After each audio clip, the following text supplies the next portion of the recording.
Hello everyone, this is Mr. O'Brien, and welcome to the second video quiz about populism, also known as Freedom's Boundaries 1890 to 1900, Part 2. In the first video quiz, we talked about several things. First, the problems faced by farmers in the 1890s, or say after the Civil War, in combating the rise of big business. We talked about the Grangers, the Grange movement. We talked about the farmers' alliances, North and South, and their eventual evolution into the Populist Party or the People's Party by 1890, 1892. We also talked about the very well-known Omaha platform, and it's well known for good reasons. That is to say, many of the things that were proposed in Omaha in 1892 have eventually come true. And that brings us to, as promised, the Panic of 1893. When a severe depression in 1893 intensified conflict between labor and capital, it seemed that the populists might gain the votes of industrial workers who had traditionally supported the two major parties. So let's go into a little of the causes and effects of the Panic of 1893, which began 10 days after Grover Cleveland took office. Number one, several major corporations went bankrupt. Over 16,000 businesses disappeared. This then triggered a stock market crash, and it overextended investments. Bank failures followed, causing a contraction of credit. Nearly 500 banks closed. By 1895, unemployment reached 3 million, which was very significant. Americans cried out for relief, but the government continued its laissez-faire policies. Hi everyone, I've been on here before. I'm Olivia O'Brien, Mr. O'Brien's daughter. Some of you know me, some of you don't.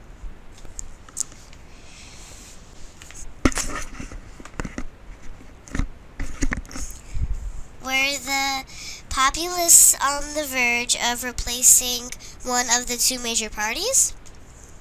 The severe depression that began in 1893 led to increased conflict between capital and labor and seemed to create an opportunity for expanding the populist vote. Time and again, employers brought state or federal authority to bear to protect their own economic power or put down threats to public order. Even before the economic turndown in 1892, the governor of Idaho declared martial law and sent militia units to break a strike. In May 1894, the federal government deployed soldiers to disperse Coxey's army. A band of several hundred unemployed men, led by Ohio businessman Jacob Coxey, who marched to Washington demanding economic relief. The men who did march on Washington with Jacob Coxey were known as the Army of the Commonweal of Christ, and they were disparaged as hayseed socialists by their Democratic opponents, capital D Democratic Party, who thought that they would steal votes from the Democrats. And to be sure, this fear was sort of true. I mean, in the 1894, the midterm elections, in between the presidential elections, the populists did increase their vote by 40% in this by-election or midterm election year. As you can see from this political cartoon, Indiana, Illinois, Chicago, Texas, Montana, Iowa, the Dakotas, Eastern State, Minnesota, all states in which the populists did achieve victories. Democratic Party losses in the West were catastrophic, and as a result, Republicans won control of the House. And that brings us to the 1896 election, the very famous 1896 election.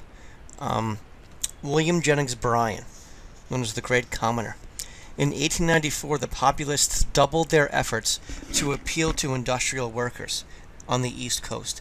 And in state and congressional elections that year, with the Depression worsening, voters abandoned the capital D Democrats. The populist vote in rural areas increased, but most workers did not vote populist. Few populist demands spoke to workers' needs, as their calls for higher agricultural prices, the populist calls for that, would raise food costs for workers and diminish the value of their wages. And the movement's Protestant and revivalist culture alienated Catholic and immigrant workers.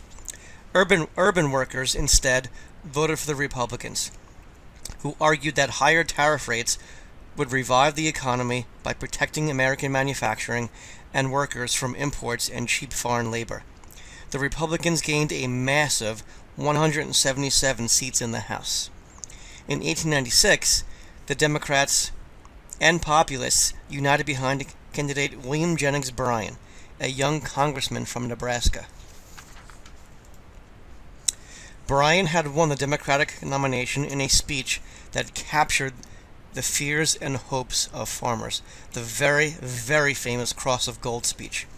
Bryan called for the free coinage of silver, meaning the unrestricted minting of silver money, and he used biblical imagery to condemn the gold standard in perhaps the most famous lines of political oratory in American history. Quote, "You shall not press down upon the brow of labor this crown of thorns. You shall not crucify mankind upon a cross of gold." Hence the nickname, the moniker, the Cross of Gold speech. Bryan's demand for free silver was the latest expression of a long-standing view that increasing the amount of currency in circulation would raise the prices of farmers' crops and make it easier for them to pay their debts. Bryan's nomination represented a shift in capital D Democratic leadership away from the elites living in Cleveland who had long been tied to Eastern businessmen. But Bryan's appeal was highly religious and revivalist, and influenced by the social gospel movement. We haven't really discussed that yet, but in the 1890s, the precursor to the progressive movement, the reformers, was the social gospel movement. You may remember back to when we spoke of the abolitionists being initially, at least, motivated by the Second Great Awakening, their new religious beliefs that any man can be saved. The 1890s was no different. So the initial reformers, the guys who were reforming before the progressives, were motivated by their Protestantism, their religiosity. Tough word to get out. Alright, so Republicans argued gold was the only honest currency, and that abandoning it would prevent economic recovery by scaring creditors away from making loans. They feared not only would this put too much money in the hands of the common man, but that it would lead to speculation. It wasn't keeping people honest. They nominated Ohio Governor William McKinley, who passed the highly protectionist McKinley Tariff in Congress in 1890. So let's look at the results of the 1896 election. So in the blue we have the Republican candidate William McKinley receives his support in the Northeast and the West Coast, California and Oregon. And we had the Democratic candidate, William Jennings Bryan, who, remember, was the populist candidate. The Democratic Party absorbed the populist candidate for the 1896 election. So the 1896 election was the first modern presidential election.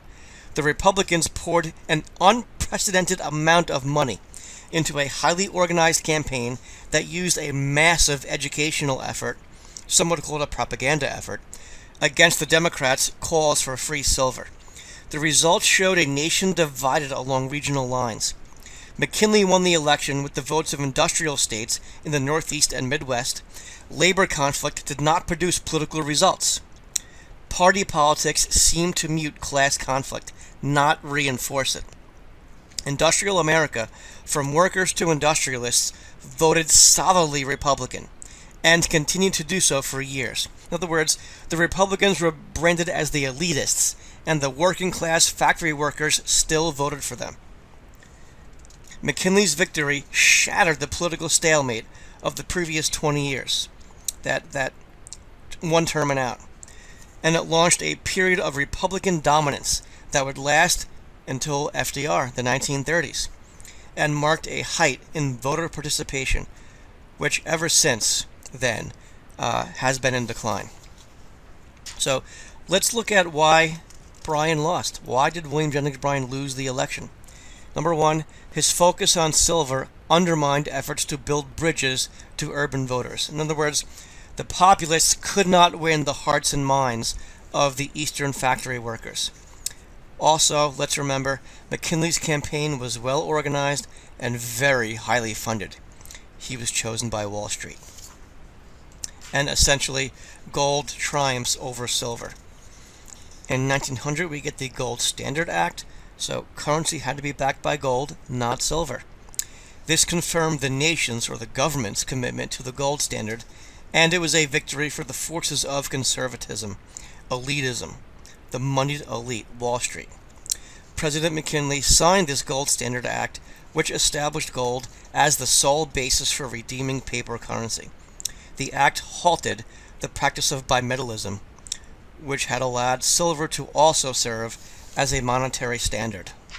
So before we wrap up the populists, it's important to remember a couple of things. One, it's a tragedy of American history that the populists in the western half of the nation and the workers on the East Coast did not find a way to coalesce. Remember, the farmers, the populists, wanted silver to back up the American dollar so there would be more money in circulation, which would lead to inflation, which would lead to an increase in the prices of crops.